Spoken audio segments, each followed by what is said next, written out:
Muy buenas tardes, gracias por estar hoy compartiendo un poquito sobre la alimentación del venezolano y conocer cuáles son los errores más comunes que nosotros cometemos para evitarlos y mantener un óptimo estado nutricional, ya que gracias al estado nutricional nosotros podemos tener adecuado sistema inmunológico y prevenir lo que son las enfermedades crónicas degenerativas que atacan a todos los seres humanos a nivel mundial. Generalmente siempre son, en primer lugar, la patología cardiovascular, en segundo lugar, el cáncer, y en tercer lugar, las metabólicas, donde la diabetes mellitus tipo 2, que es totalmente prevenible a través de una sana alimentación, pues roban gran parte de las vidas a nivel mundial, ¿no? Entonces, bueno, esos errores comienzan generalmente desde la infancia porque las personas que están involucradas en la educación nutricional, puede ser la mamá, la tía, las abuelitas o papá y mamá, si cometen errores, ¿verdad? En su alimentación, muy probablemente, pues sus hijos también van a seguir cometiendo esos errores y han pasado de generación en generación y nosotros queremos como modificar por lo menos los más importantes, los que más afectan nuestra salud, ¿no?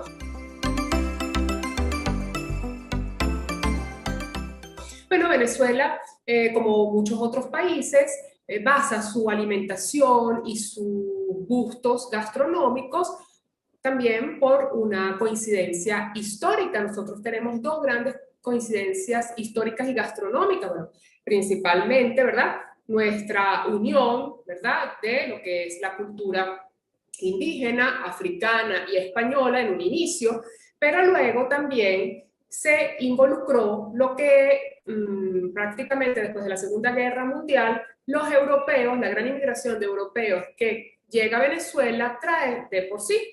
Un ejemplo muy clásico, el trigo. El trigo no es un cereal o un alimento base, digamos, para este continente. De hecho, todo el continente americano, desde el norte hasta el sur, es el maíz, el pilar del carbohidrato, por así decirlo. El trigo lo introduce el europeo. El consumo de pan, de bollería, de gran parte de la repostería, por supuesto, viene de la mano de españoles, italianos, portugueses. Entonces, todo eso va amalgamando y va cambiando la cultura gastronómica y también la forma de comer de un país. Entonces, bueno, nosotros tenemos culturalmente varias influencias y tenemos que saberlas manejar en forma adecuada a nivel nutricional. Por ejemplo, nosotros, nuestro plato típico es un sabroso pabellón. Nosotros, sí es verdad que no lo consumimos todos los días, pero si nosotros lo vamos a evaluar desde el punto de vista nutricional, es un plato desequilibrado. Entonces, es nuestra tradición, es nuestra historia, es muy sabroso, no lo vamos a negar, pero nutricionalmente es desequilibrado. Y así como el pabellón tiene ese desequilibrio en cuanto a los macronutrientes, también nuestra alimentación la basamos en el mismo principio. Básicamente consumimos más carbohidratos de los que necesitamos. Entonces, fíjense, cuando nosotros colocamos en el pabellón el arroz, esa es una fuente para nuestro organismo de carbohidratos. Cuando nosotros colocamos las caraotas o cualquier grano, ya es un segundo carbohidrato. Cuando nosotros colocamos el plátano, aparte de que es frito y tiene una cantidad exorbitante de grasa y de calorías, es otro carbohidrato. Son tres carbohidratos y una sola proteína, que sería en ese caso la carne. Nosotros generalmente consumimos así nuestros almuerzos, es decir, le colocamos más de una harina en el mismo almuerzo, en el mismo plato, comemos algo de proteína y tenemos dos grandes ausentes. Entonces, esos grandes ausentes en la cultura venezolana de la alimentación en general son los vegetales o las ensaladas y son, por supuesto, las frutas. No tenemos esa cultura. Y eso ya viene desde tiempos precedentes. Es decir, no podemos darle la culpa a nuestra situación actual, a la pandemia, no. Ya es parte cultural porque ni siquiera los tomamos en cuenta a la hora que vamos a planificar la compra o a preparar los alimentos, es decir, no pensamos en ellos, ¿sí? O los utilizamos mal, como por ejemplo, en cambio de consumir la fruta entera, consumimos el jugo con bastante azúcar. Entonces, otro gran error, ¿verdad? Es pensar que el grano, llámese caraota, garbanzo, habas, lentejas, son fuentes de proteínas. Entonces, fíjense, nosotros tenemos que estar claros en que cuando nosotros tenemos una población o un grupo de personas que están desnutridas bajo peso y no tengo ninguna fuente de proteína de alto valor biológico, que es carne, pollo, pescado, huevo y lácteos, yo no puedo hacer más que darle 2 o 3 cereales para poder mínimamente cumplir con un mínimo de aminoácidos, que son la fuente que van a formar esas proteínas. Pero jamás las proteínas vegetales tienen la misma calidad nutricional que una proteína de alto valor biológico, como su nombre lo dice, que son los de origen animal. Entonces, todo va en su equilibrio, porque, por ejemplo, no podemos comer carne roja todos los días, pero sí es necesaria por lo menos 2 veces al mes. Entonces, nosotros los seres humanos necesitamos un equilibrio tan perfecto en nuestra alimentación que a veces se hace como un poco complicado cuando uno desconoce estos pequeños detalles que queremos que hoy se lleven a su casa y lo apliquen. O sea, que realmente el grupo familiar empieza a modificar la óptica de cómo van a servirse en el plato. Entonces, cuando yo combino arroz y grano, estoy consumiendo 2 carbohidratos. Si yo soy una persona que tengo tendencia al sobrepeso, tengo tendencia a tener colesterol, triglicéridos altos, hiperinsulinismo, resistencia a la insulina, ovarios poliquísticos, yo no puedo colocar 2 carbohidratos en un mismo plato. Entonces, allí mi caraota va a fungir de mi carbohidrato. Es decir, o coloco el plátano, o coloco el arroz, o coloco los granos. No puedo colocar 2 o 3, ¿sí?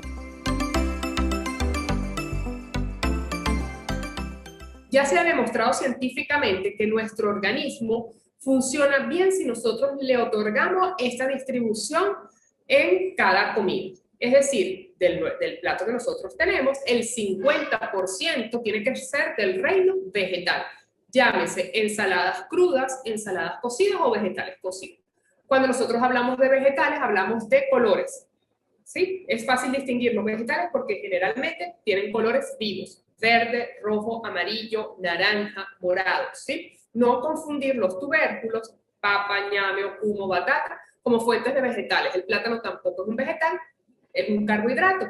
En la otra mitad del plato yo tengo que dividir en 2 para que un 25% esté o mi grano o mi carbohidrato, es decir, o mi arroz, o mi pasta, o plátano, o el humo, o la yuca. Y en el otro 25% esté mi proteína de alto valor biológico, que es carne, pollo, pescado, pavo, huevos. ¿Okay? Adecuada, es decir, tengo mis vegetales, tengo mi carbohidrato, que es la papa, y tengo mi proteína, que es la carne. Otro error común de nosotros los venezolanos es que no desayunamos, saltamos el desayuno. Eso es un muy mal hábito. La persona que salta el desayuno ya comienza muy mal su día.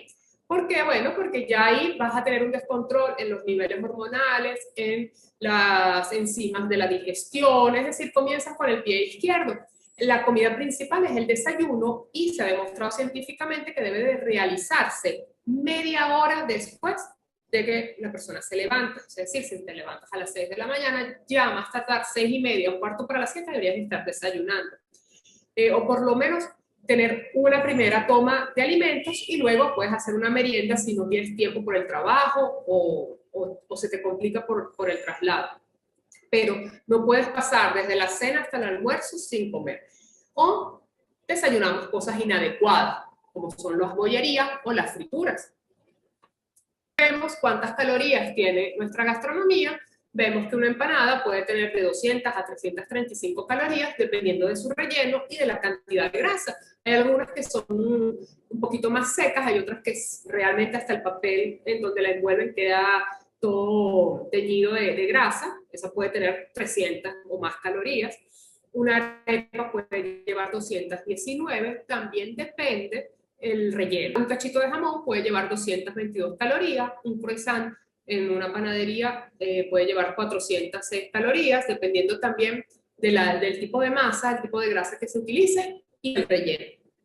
Los pastelitos 267 y una cachapa 173. Entonces, ¿qué pasa? Ustedes dicen, bueno, ¿eso será mucho o poco? Bueno, consideren que un almuerzo debe de llevar entre 250 y 350 calorías. Si yo solamente en una empanada estoy consumiendo 335, ya me estoy, digamos, consumiendo las calorías de toda una comida. Y uno generalmente no consume solamente una empanada, puede ser que consumas dos, siempre hay una bebida que lo está acompañando. Entonces allí empieza el exceso de hoy, mañana y pasado mañana hace que tu porcentaje de grasa corporal se eleve a más de un 34% en la mujer, que es lo adecuado, o más de un 20% en el hombre, que es lo saludable, ¿no?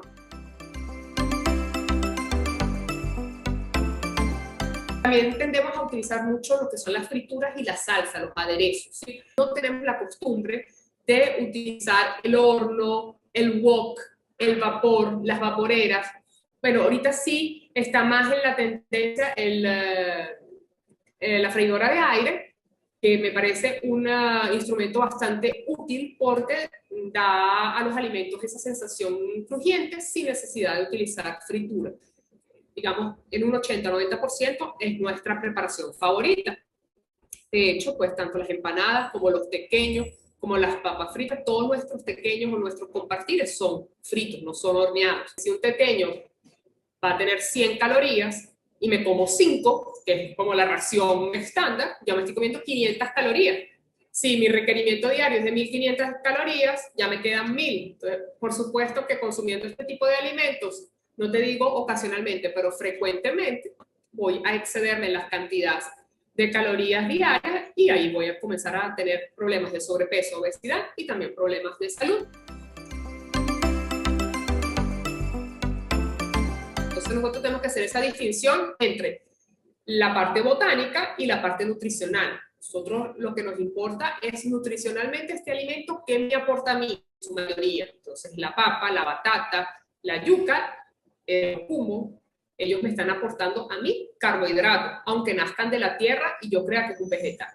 Es totalmente distinto y la forma fácil de reconocerlos es por los colores. Entonces, lo que es plátano, papa, batata, humo chino, yuca, casabe y ñame son harinas, son carbohidratos. Mientras que los vegetales son generalmente de colores fuertes: berenjena, brócoli, coliflor, repollo, toda la familia de los coles, tomate, zanahoria, espinaca, acelgas, berro, espárragos, alcachofas, lechuga, pepino y pimentón. Este grupo generalmente en el plato o en la compra del venezolano es muy inexistente.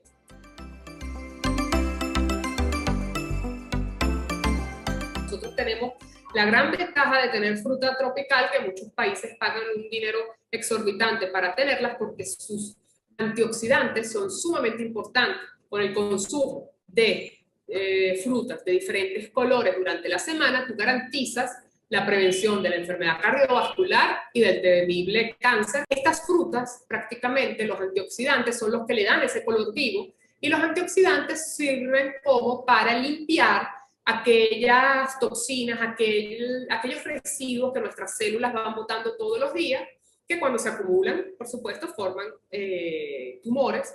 O también los antioxidantes van a reforzar aquellas células del sistema inmunológico en donde detectan cuando alguna célula se esté malignizando para poderla atacar, destruir y que no vaya a proliferar. Entonces, si nosotros no tenemos estos grandes soldaditos aquí, tenemos mayor riesgo, sobre todo si también tenemos una genética familiar. El aguacate tenemos que hacerlo nuestro gran aliado, ¿sí? También nos confunde. Nosotros, algunas personas creen que el aguacate se utiliza como vegetal, otros piensan pues que es un contorno que yo puedo colocar allí. Realmente, si vamos a la base nutricional, el aguacate lo que me aporta es grasa. Es una grasa saludable porque son omega 3, es decir, es nuestro aceite de oliva tropical, y por eso yo siempre les digo a mis pacientes que no necesitamos de aceite de oliva ni gastar grandes cantidades de dinero porque nosotros tenemos aguacate, y es exactamente igual en cuanto a calidad nutricional, pero no lo utilizamos muy poco, o digamos, no le damos el uso adecuado. Lo de la leche, bueno, como les comenté, está ocasionando muchos problemas debido a la gran cantidad de antibióticos, de conservantes que no solamente están presentes en la leche, sino también en la carne. De hecho, a nivel mundial, la Organización Mundial de la Salud tuvo que dar una orientación mundial en donde la carne no se consuma más de una vez a la semana o 2 veces a la semana cuando son adolescentes o niños, ya que la gran cantidad de modificaciones que se le están haciendo al ganado ha hecho que la carne y la leche sean ahorita, hoy en día, alimentos potencialmente cancerígenos, ¿no? Entonces, que no sucedía hace, no sé, 20, 30, 40 años atrás. Entonces, generalmente lo que estamos buscando es que la persona se vaya más hacia el yogur y que entonces son los lácteos vegetales, ¿no?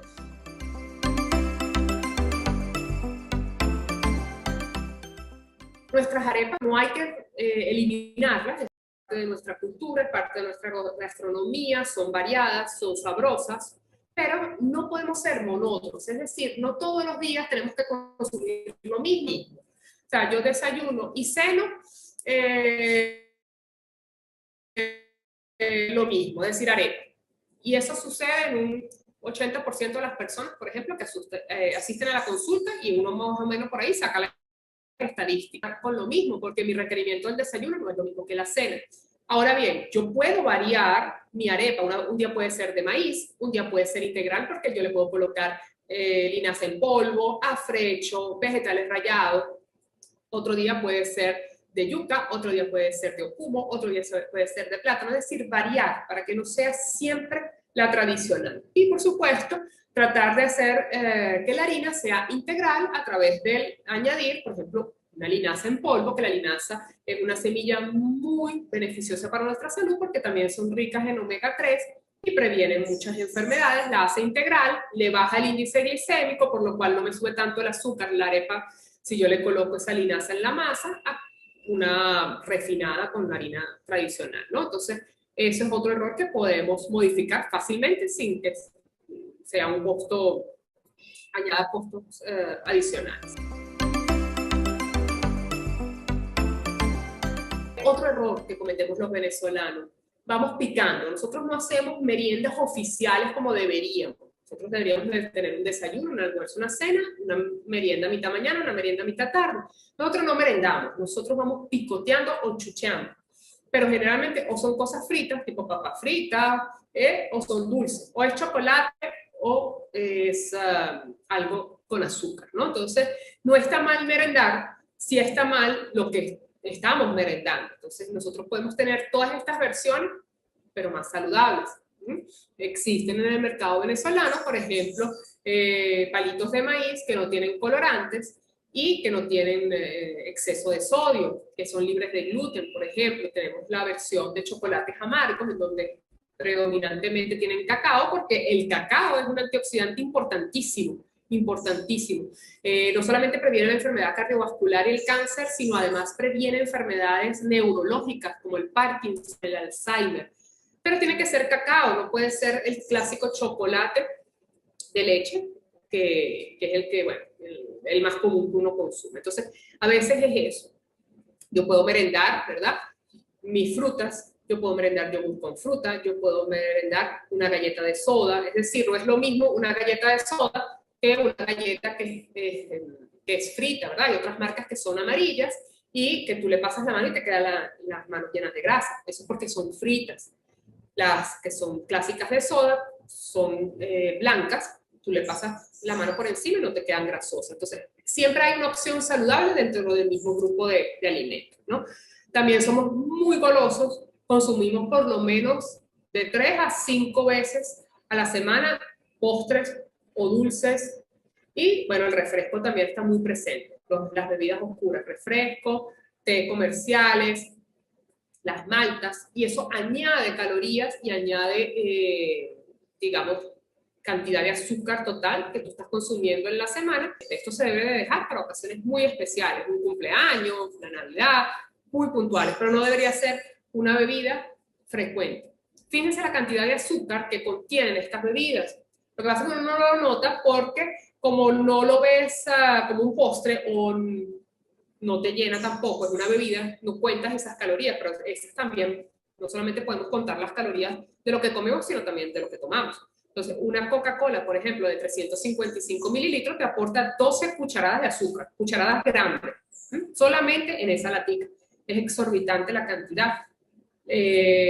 La otra que es más alta que el refresco son los jugos comerciales de fruta, que no son realmente fruta natural, es pulpa con azúcar y conservante, y los té comerciales. Los té comerciales son los más cargados de azúcar.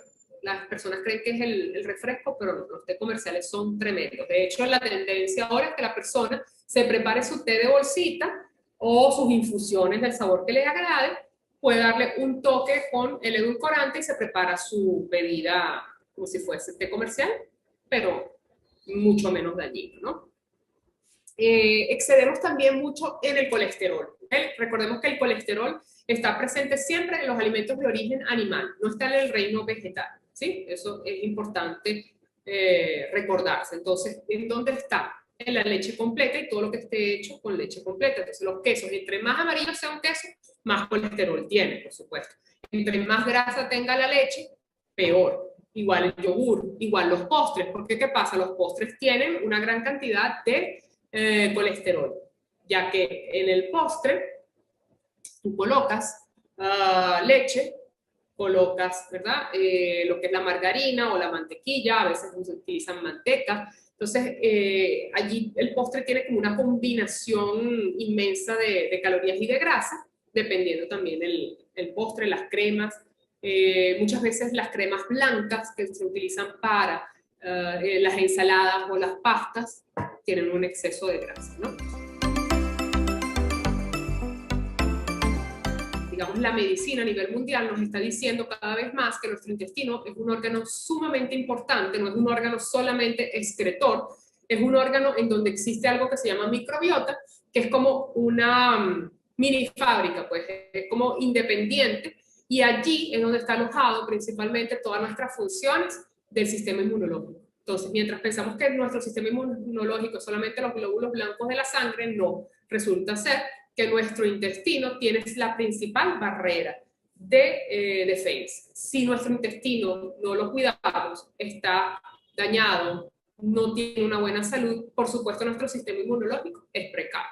Entonces ya estamos cada vez descubriendo más y más que el problema intestinal puede llevar a patologías como Parkinson, Alzheimer, cáncer, depresiones y un sinfín de problemas, intestino permeable, y ocasionado porque no le prestamos atención al intestino. Por ejemplo, si somos personas con tendencia al estreñimiento, no lo resolvemos.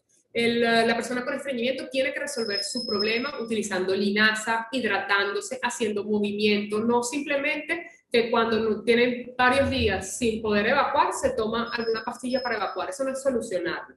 Solucionarlo es llevar una dieta rica en probióticos, prebióticos, hidratarse, aumentar la fibra para que esa evacuación sea diaria y sea natural. Nosotros no consumimos yogur, por lo cual nuestra principal fuente de probióticos no existe.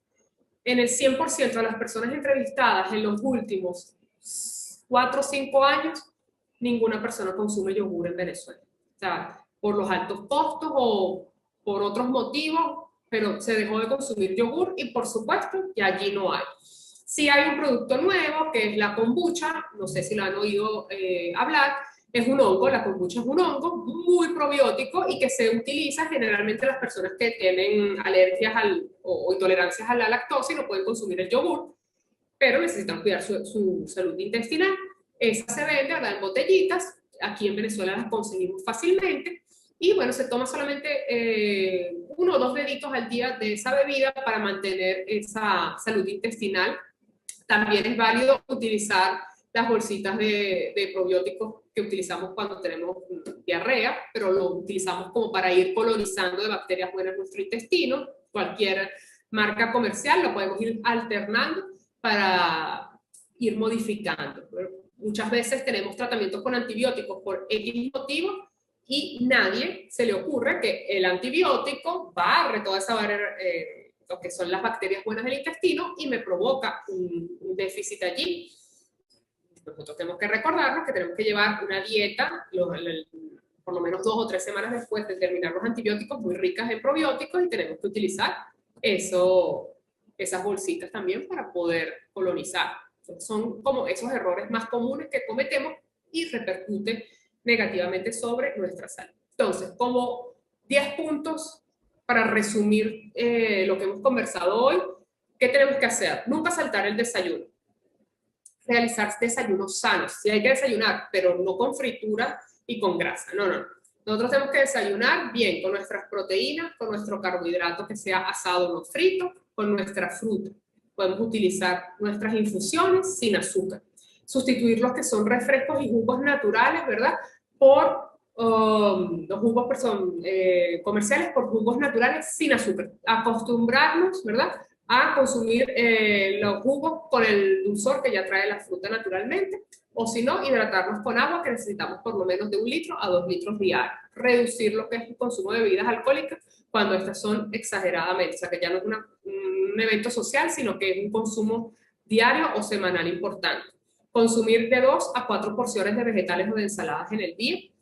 Llevar el almuerzo para la casa, para el trabajo, es decir, no comer tanto en la calle, porque es difícil conseguir alimentos que sean saludables y bien equilibrados. Generalmente cuando tú pides un almuerzo siempre te colocan más de un carbohidrato o mucha cantidad para lo que necesitas. Entonces ocasionalmente sí podemos comer, por supuesto, pero que nuestro día a día no sea comer en la calle o merendar en la calle, pues, con ese tipo de alimentos que hemos visto hoy que no son beneficiosos, ¿no? Hacer meriendas sanas en vez de estar chucheando y picando con dulces o cosas fritas. No freír los alimentos, tratar de que sean al horno, al microondas, al vapor, en el wok, y el que pueda tener su freidora de aire que lo utilice porque es bastante cómodo y bastante saludable como preparación. Realizar ejercicio físico, no hace falta matarse ni ser un deportista, ni ser fitness, ni estar todo el día en un gimnasio. Simplemente con caminar de 30 a 45 minutos 3 veces a la semana ya es suficiente como para garantizar un buen estado de salud. Y por supuesto, nunca perder el entusiasmo ni el foco de que la alimentación es la base para toda nuestra salud, ¿no? Eso es importantísimo. No dejar la alimentación como el último de los temas en nuestra vida, porque sin salud no, bueno, ya hemos visto que es bien complicado, ¿no? Es distinto cuando uno es alérgico a la leche a cuando es intolerante a la lactosa. Cuando eres intolerante a la lactosa, puedes utilizar leche deslactosada, o también existen unas pastillas que son de enzimas, o sea, son enzimas artificiales que tú puedes consumir media hora antes, y por supuesto eso hace como la función para poder digerir la lactosa. Ahora, la de vaca es como más fuerte para poder digerir, por lo cual uno sugiere que utilicen o de búfala, o de oveja, o de cabra. Tienen menos lactosa y tienes menos sintomatología. Si pudieras utilizarla, porque generalmente son más digeribles. Y no es peligroso porque no eres alérgica. Si fueras alérgica, sí tienes que quitarlas todas. Pero como es una no intolerancia, sino como una falta, pues nosotros los adultos vamos perdiendo como esas enzimas intestinales para poder digerir la lactosa, que es el azúcar de la leche. Entonces, ese tipo de lácteos de otro tipo de animal que no es la vaca sí ayuda muchísimo, es más fácil de digerir y no te ocasiona tanto malestar, gases, distensión abdominal, si puedes seguir consumiendo.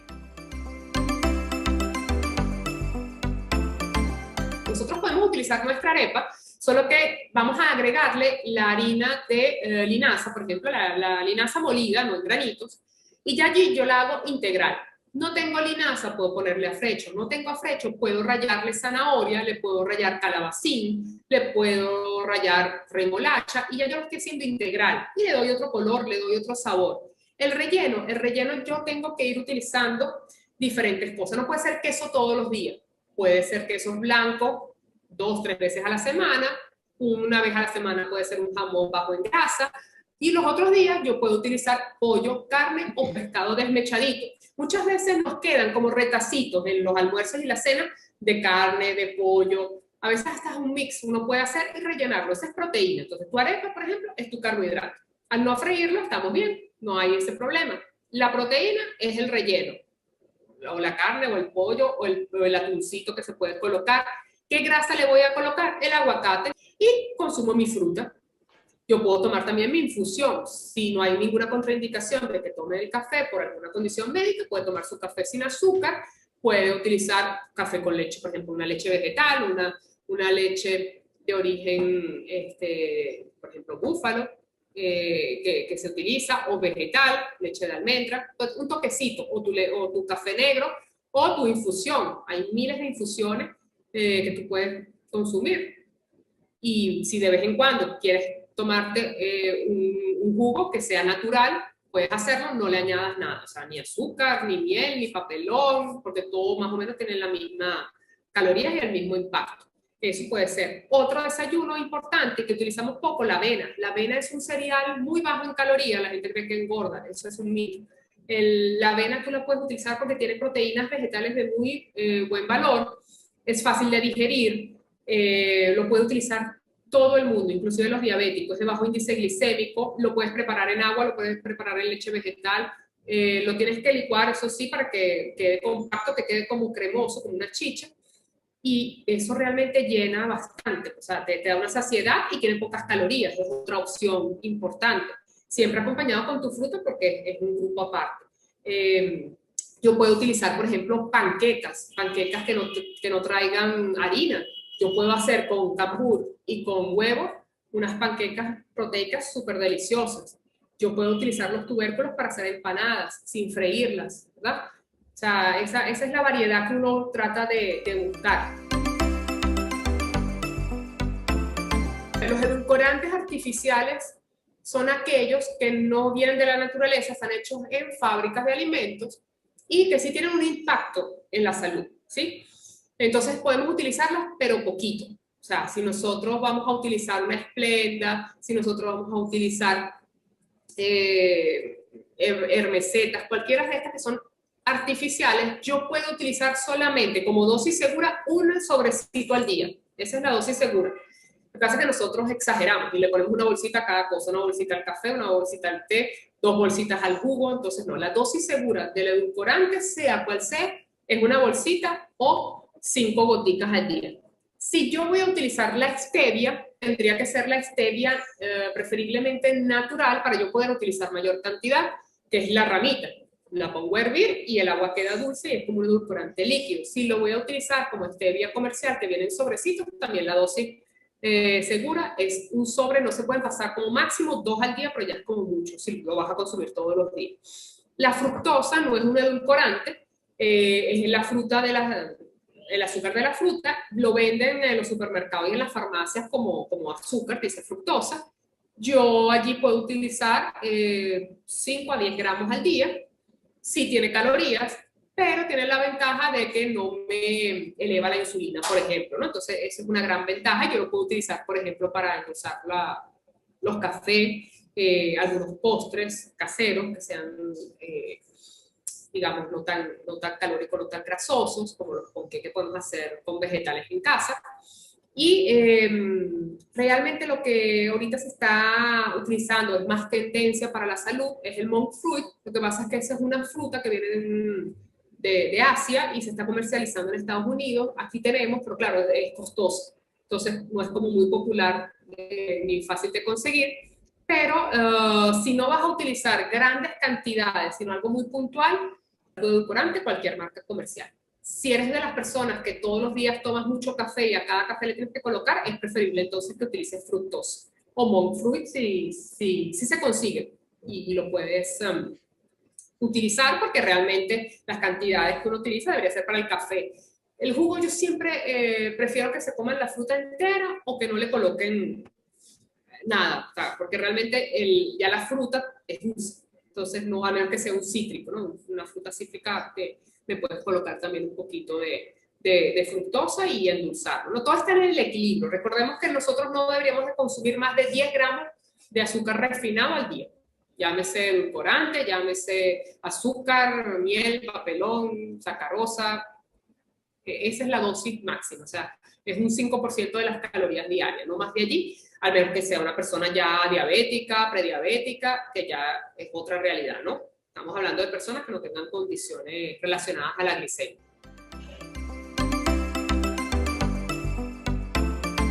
Los vegetales son un grupo de por sí, ¿no? No son en grupos de carbohidratos, porque sí, o sea, fíjense, cuando nosotros hablamos de grupos es porque en su 80-90% aportan eso.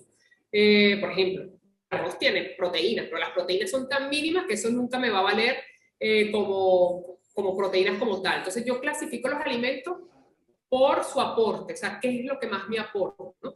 El vegetal sí tiene carbohidrato, pero es muy poquito, igual que las calorías. O sea, las calorías en promedio de un vegetal no pasan, 100 gramos no pasan de 20 calorías. Son sumamente bajos en calorías, porque su función principal es protectora. Ellos son los que, cuando uno está en primaria, le enseñan los alimentos protectores. Bueno, ellos son las frutas y los vegetales, porque son una función más médica que de energía.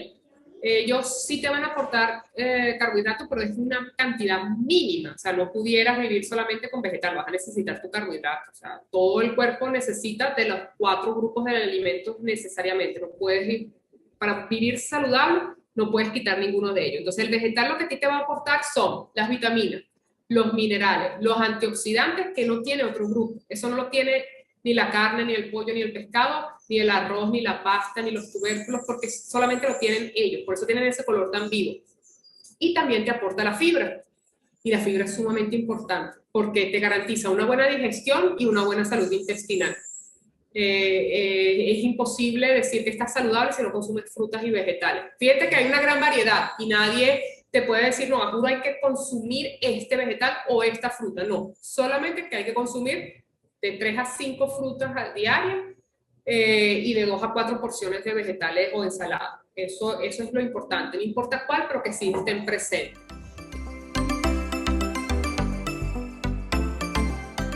Si lo podemos utilizar, por supuesto, hoy en día pues es como más fácil conseguirlo y hay algunos precios que son bastante accesibles y podemos, pero ¿cómo lo vamos a utilizar? El aceite de oliva se utiliza en frío, es decir, en la ensalada.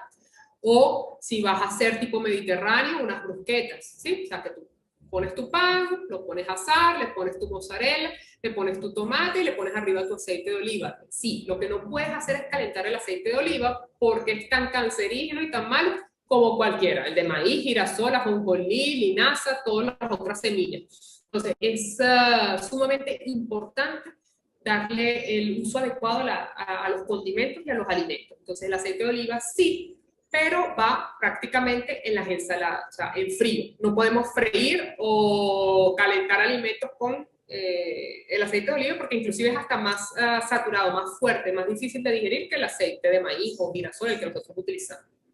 Muchísimas gracias a todos. Feliz tarde, Rosicela. Gracias a ustedes. Feliz tarde.